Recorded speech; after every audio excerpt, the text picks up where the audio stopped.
This meeting is being recorded. Okay. This meeting is being recorded. Okay, welcome everybody. This is the Lehigh County Authority Board of Directors meeting of April 10th, 2023. This is being recorded. We have some board members present live in the conference room here and also on Zoom and also on the phone.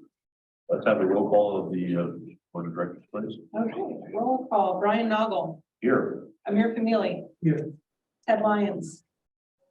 Linda Rosenfeld. Here. Norma Cusick. Here. Kevin Baker. Here. Jeff Morgan. Here. Sean Ziller. Here. Mark Ramus. Here.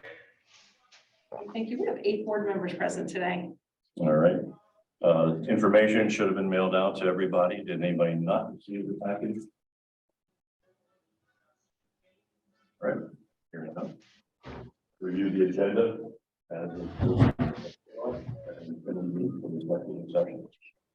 Thank you. I have actually no changes to the agenda. I do have one correction to one of the items that we'll get to. And requesting an executive session following the close of the regular meeting for a personnel item.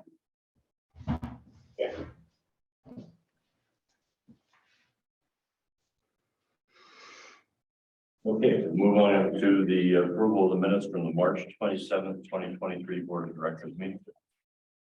I looked over the minutes and I make a motion to approve the minutes as presented.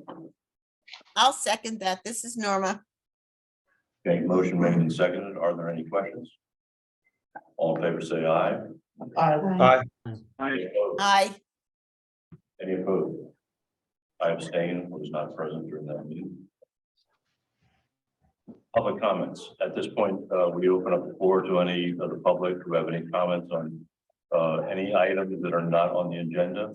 Does anybody wish to make any comments from the public? No, thanks, Brian. And Brian Chamberlain isn't with us today, FYI. Okay, thank you very much, Jennifer. Any other comments? Okay, moving on then to action and discussion items under finance and administration.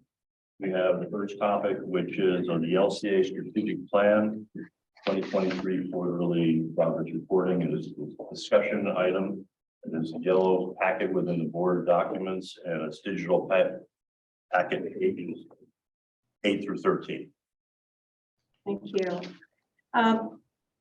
So the quarterly progress update for the strategic plan is something we started in 2022 and we formatted it for this year. Okay. Hi, Ted. I miss it. 12:03 and Ted's joining us.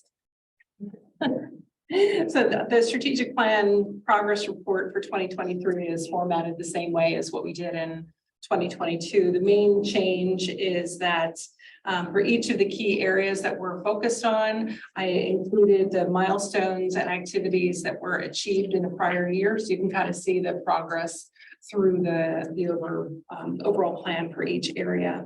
So it's all here for you in writing, but a couple of highlights I wanted to make on the report. First, on the asset management strategy, we have a couple key achievements so far already in the first quarter. As you all know, we authorized Hazen & Sawyer to help us with the strategic asset management plan development late last year, kind of coinciding with AJ Gabuzzi coming on board as our Director of Engineering and Asset Management. So we've made some progress with that program. Specifically in the first quarter, completed an internal maturity assessment for asset management, working through those results, and working on a draft internal asset management policy statement. So that's been good to bring the team together around what we're trying to achieve under that goal. We're continuing to work on the staffing related to asset management under AJ's leadership. We also have this technology group that we lost some key players last year, and we're building that back up with hiring some GIS folks into our team. And it's been going well. It's just a transition period that's sort of taking some time to work through. On process improvement, which is another key area in our plan, we have the main thrust for 2023 is the re-implementation of our enterprise resource planning software. That is going to be a broad cross-organizational effort. And we've made significant progress in the first quarter, working on developing the new general ledger string and the accounting structure that's going to go along with that. That will bring across changes through the whole organization, and really trying to make sure we have that right before we move on to some of the next steps. The key thrust right now is working on the software company, Tyler Technologies, and making sure they have resources that are aligned with our project needs. And that's a challenging process for us so far, because we're implementing a lot of new things, and then we're also redesigning what we already have and making sure we have the right team in place for that project. It's a critical success factor. There's an item here that I wanted to highlight as well, related to board delegation of duties and purchasing authorizations. We put that under process improvement because currently we have a little bit of I would say not confusion, but uncertainty around how all of our old resolutions sort of work together in terms of how we do the things that we do here through the staff and through board actions. So we talked about that before, and expect that Brian, through your leadership, will work on some committees and other ways to discuss that and bring that to a conclusion this year. Talk about that later. So the board gets to have a goal this year within our strategic plan. In the category of water and wastewater capacity, this is an area that we talk about at almost every meeting. Today, Phil is not presenting any particular presentations today, but we certainly had quite a few presentations over the past couple of months, and we'll be looking forward to hearing from Phil at the next meeting about moving the alternatives evaluation from that preliminary phase into a final alternatives evaluation. And that's going to bring the regional Act 537 plan into focus again. Lots of progress there, and a lot of work that's required, as you all are very aware. In the under the category of employee engagement and safety, taking a little bit of a pause on the employee engagement piece of it, because we do have new staff in place, and we're working on a transition planning for retirements within that department. And so we're really expecting to refine what our goals are in this area as that transition kind of gets a little further along, and we understand more about the perspective there with the new staff that's in place. On the safety side, though, I think a key achievement was Ed putting together the Environmental Health and Safety Steering Committee at the end of last year. That committee met for the first time in the first quarter, starting to look at some key things like metrics and how we report on to incidents and how we analyze the incidents that occurred. So looking forward to a lot of good things coming out of that. And then the last area that we report on is operational excellence. That kind of feels like a catch-all bucket of lots of different things that we're working on in the operational arena.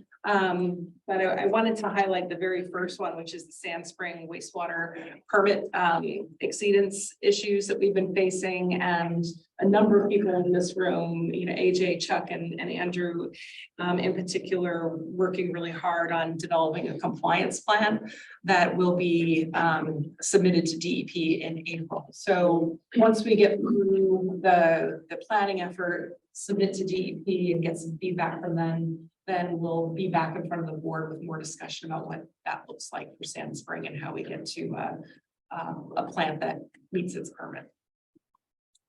So, and there's lots of other good things throughout the report. I just wanted to highlight a couple of key areas that I thought were worth mentioning and highlighting. The last page of that report is the metrics dashboard.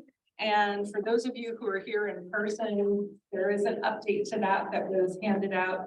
Ted will get you one when on your way out. The update on the dashboard relates to in the far right top corner, safety. It shows the one that's published shows recordable injuries year to date was 34. That's not correct. It should be 2. So the updated dashboard shows the corrected number of 2 recordable injuries year to date.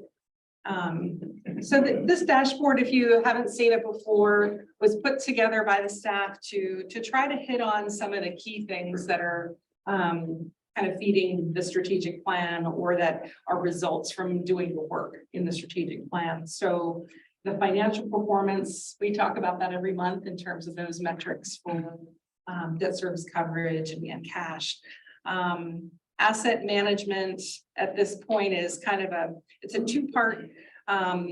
two-part metric or dashboard that we're looking at, where we're looking at preventive versus corrective maintenance. That's a really standard industry way of looking at your maintenance program. However, we're also recognizing that our maintenance program is not fully put together yet in the system. We're using CityWorks to manage our maintenance program. And so the dial charts below that show kind of qualitatively where we think we are in terms of putting the data into the system. So we have about 81% of our program in the system for the field services side and about 7% on that side. So as the program becomes more complete, then the metric for preventive maintenance versus corrective maintenance will become more accurate. The environmental compliance, we're used to seeing that one where we look at different categories of compliance. And you'll see the final figures. Andrew, are those the final figures for 2022? For 2022, Yeah. yes, they should be accurate. So the 111 permit exceedances driven vast majority by the Sand Spring challenge. And we're looking to bring that way down. And that'll be a process. We have our safety, a number of days without accidents, lost time, reportables, and then a snapshot of our employee base. We're still working on metrics related to customer care in the capital program. And I know AJ and Chuck and Jason in particular for that one, hoping to populate that with something meaningful as they work through that. You probably was more about the. Sure. Doing to try and fill those. Sure. Challenge. Yeah, so that's actually an update as well on the handout that that those of you who are here received. We have a total of 158 employees, not 156. And the vacancies, we have 16 vacancies. So put those together, we have a total of 174 budgeted positions. The 16 vacancies make up we come from a couple different categories. We have some positions that were budgeted that we haven't yet started, new positions that we haven't started recruiting for. We have one in HR, we have one in the compliance arena for suburban.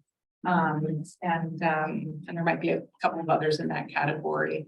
But the majority of the vacancies are really openings that have been created by turnover and the challenges with recruiting. We have some that have been open for a pretty long time and have been having difficulty finding qualified candidates for them.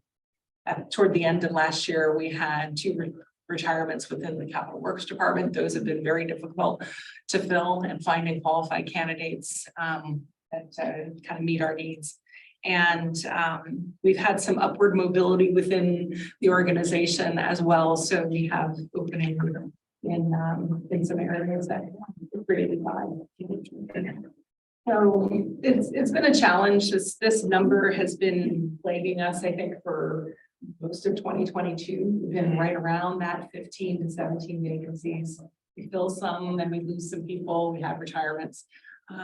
We're attempting to fill them all the time by recruiting and advertising, and we're still using My HR as a partner for a recruiting strategy. Recently, we started also attending more job fairs and career fairs, things like that, to get the word out about our openings. Sue Sampson does a good job of getting information out on social media about openings that we have. Some of the positions are just difficult to fill because of the lack of candidates that are out there. So, if there's any others here who are facing, you have recruiting challenges in pretty much every department. You don't add anything. I could just say, that. so on the good news side of things, we are putting an offer out to a new project manager in the engineering department. We're hopeful that he will accept. And then for the second position, we have basically 4 really strong candidates. So we're hopeful that of those 4, one of them will make an offer too. So I feel pretty good about the engineering. That's great. That's great. Go ahead. I just had if I may, this is really great. So I really appreciate the quarterly report. Very clear to understand. Just a couple questions as I was going through it. I know not to focus on the 2 items that were listed as not started, because obviously there's been an immense amount of progress here. But in terms of the 100 process improvement, which is implementing the Paymentus upgrade, and then there's also one under the employee engagement, which is the standardized safety training requirements. I know those are not started. Do we have a kind of projected or anticipated start to some work on those? The Paymentus upgrade is really about just internal staff capacity. The folks who would be implementing the Paymentus upgrade are also the key folks who are managing the Munis reimplementation project and trying to work all these things together in concert with one another.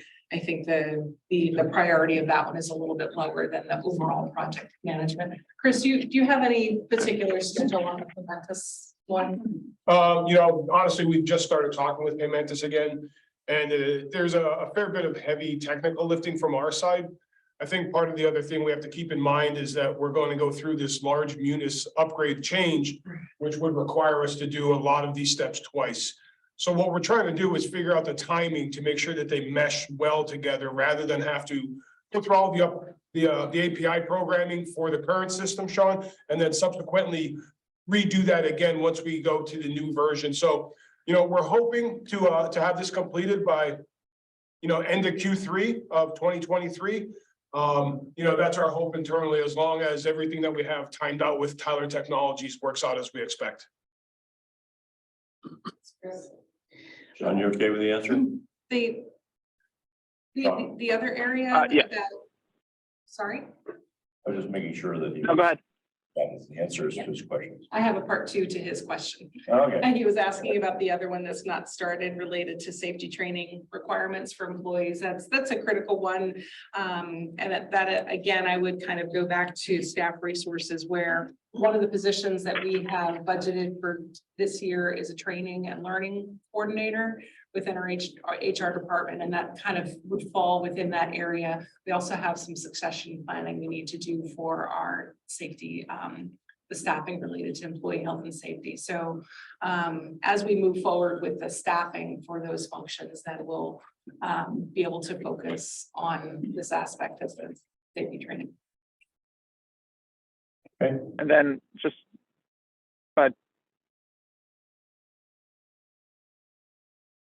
Go ahead, Sean. okay, sorry. And then maybe tied to that, under the employee engagement, one of the completed milestones for 22 was the development of the remote work, flexible work arrangements, policies and procedures. Can you maybe just talk, just for a newbie here, can you maybe talk to like what that looks like, and kind of, are there metrics by which we measure, productivity and remote work or that sort of thing? Maybe if you could just talk to it a little bit more. Yeah, absolutely, Sean. So the remote work arrangement that was implemented in March of 2020 was really like almost every other organization driven by the COVID-19 pandemic, where technology was very rapidly deployed to any employee that could work from home. We sent them home to work. And we operated that way for a solid 3 years. And then kind of throughout 2022, we started talking about how to formalize it into a policy and what are the parameters around that. And the fact is that for the bulk of our employees in the operational realm, they have to be here.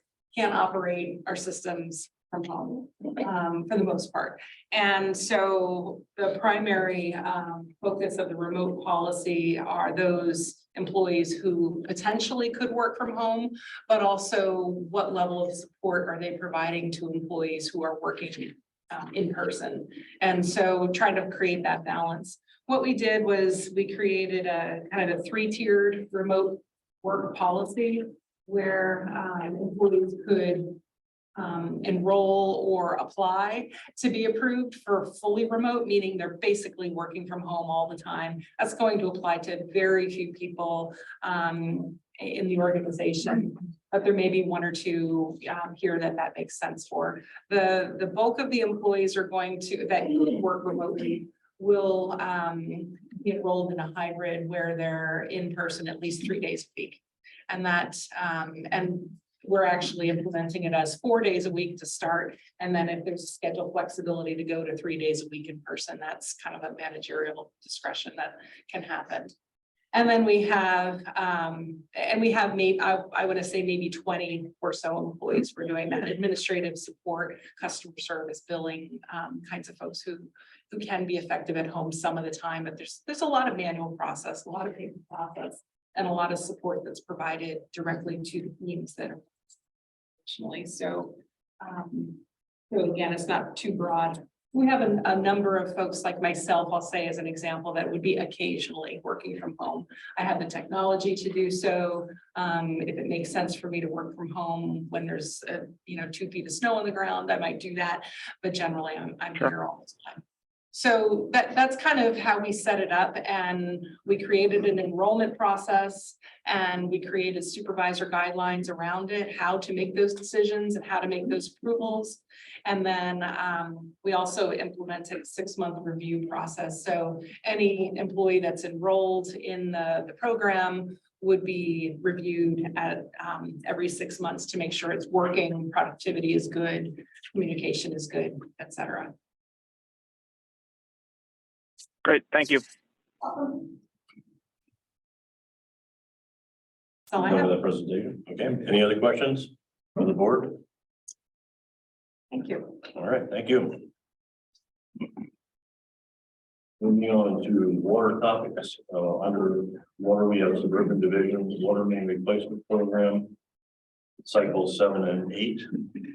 Seeking approval, some blue documents in the board package, digital board package, pages 14 to 7. Yes, thank you. Yes, this is for design phase for the next 2 suburban water main replacement projects, the annual projects that we do. So this is for 2 years worth of work. Jason Peters, our linear asset project manager, who's going to present this one. Jason, how about it? Thanks, John. Continuing on like we have been for the last, almost decade now, both in our Allentown and our suburban division, we're going to be continuing on seeking authorization for design bid phase services for a 2-year or 2-cycle program. We went out, we started looking around, getting some ballpark ideas where we want to go to do some main replacement project work in suburban with our operations staff. And like Chuck was bringing up here, we're going to go for cycle 7 and 8 in suburban. We're going to replace approximately a mile each program cycle here. So what we're looking to do is doing about 2.5 miles of design. And that, trying to do 1 mile doesn't actually work trying to get to an intersection. We want to try to get to our intersections, doing our tieback. So authorized for roughly around 2.5 miles of main replacement design and bid work. So what we're seeking today is for the capital project authorization for the design bid phase services and a professional service authorization to Gannett Fleming in the total of $283,000. The Professional services in which Gannett Fleming would render would be to coordinate with local municipalities, outside agencies and utilities, prepare plans and specifications, prepare and obtain regulatory municipal permits as required, and provide their bidding services. Again, Gannett Fleming has been doing our design and bid, and also a lot of our construction management services over these last decade. They work really well, not only obtaining some high level role, trying to work through other stakeholders, trying to coordinate these projects. They do an amazing job doing that. The team approach itself has definitely mitigated potential cost change orders and overruns. They're very inclusive with everything they put together in their specifications and their contract documents. So without any further ado, if you guys have any other questions or anything like that, I'd be glad to answer them. Yeah, a question, ballpark. What does it roughly cost to replace a mile? Is there a rule of thumb that, I know it's probably meaningless, but depending on the traffic patterns and the intersections and. Yes, that's a good question, Ted. Roughly a mile for construction phase services, we're right around a little over 2.2 million. We're nearing that now. In the last year, we've seen some of the inflation prices coming in, and those construction costs are coming up. So depending on where you are, again, I mean, it definitely varies between suburban versus city, but also within those divisions themselves, locals versus state roads and state routes. Also trying to get economies from working together with other utility company stakeholders, trying to be in the same project area at the same time, you get some economies. So the approach that we've been taking, at least in the suburban division, just to give you guys some heads up, is trying to keep those construction areas in a same pool area, which will help mitigate a lot of mobilization and demobilization costs. If we're staying in one development, that keeps that contractor there. He doesn't have to pick up equipment, move to one section, because that, as the project moves forward, you're installing mains, then you're coming back after those mains have passed bacterial testing and pressure testing, then they're coming back and doing services. So it's a lot of leapfrogging through the process. So if you can keep your contractor close into one spot, you're going to help keep those costs down. So Yeah, for instance, last year, our annual suburban project was concentrated in North Whitehall Township. Developer installed system, very leaky. We greatly reduced our water losses just from that one project. And then, So where would the leaks come from in a project like Howard installed the system? So it varies quite drastically. Again, materials that are used. So to speak on the North Whitehall project, that was a whole plastic system. So it was PVC, Schedule 40 system. A lot of those saddle caps for those services, they were either a wraparound electrofused strap or glued strap, and you get leaks in those there. With a leaking system, you have with plastic, it's hard to pick up on those leaks. So we started to go ahead and focus in that whole area up there. And from what we're reporting back from operations, Chris, you may have some info on that as well, but from what we're here, we're picking up some pressure and definitely seeing a change in the water loss. Do you have anything to add, Chris? No, you hit it on the nail right on the head, you and Chuck. We saw drastic change in the amount of water loss in the North Whitehall division. So it was a money well spent in that area for sure. So if plastic has been a problem, is that generically a problem, or is this particular to a particular developer? And would the plumbing code change because of these deficiencies? Another good question. So in this particular case up in North Whitehall, it's particular to that development and what was installed. It was Schedule 40 system up there. What you would typically see in the sewer system was what was put in the ground for the pressurized water main, which will handle the pressures of nominal pressures. But we do use plastic pipe in certain areas in our system through new installation. The most one that you would see is anywhere where we would have like a crossing of a Buckeye pipeline where there's cathodic protection on that system, because that cathodic protection would start to eat away at ductile iron. So we use C900 pipe in those situations, a little bit thicker wall, stronger pipe. But for up there, North Whitehall, it's kind of one of that oddball duck, so to speak. Thank you. Yeah, no problem. Are you guys gonna bid these phase 7 and phase 8 separately as separate projects, or is this all one project? Right now, it's looking like we're gonna do two separate projects. We're gonna do a mile or a little more than a mile this year, and then next year about the same amount. Okay. Any other board questions? Jason, Chuck, Chris? All right, then I'm looking for a motion for capital project authorization, design and bid phase, cycle 7 and 8, suburban division water main replacement program. Total authorization seeking $283,000, of which professional services authorization to Gannett Fleming of $208,000. So moved. I'll second. Sean was made the second, okay, and Linda the motion. All right, any questions? All in favor, say aye. Aye. Any opposed? I have it. Thank you, Jason. Thank you, John. Thank you. All right, done with the action to discussion items. There's nothing under wastewater. We will do a monthly project update, information items. It's first board meeting of the month. So the board package pages 18 to 23 and our white documents.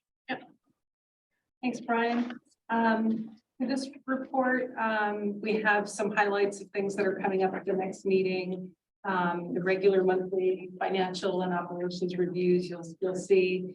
We'll also do our annual request for approval to destroy certain documents according to the Records Act. We get to hear from Phil again on the KISS Act 537. He'll present the final alternatives analysis authorization request.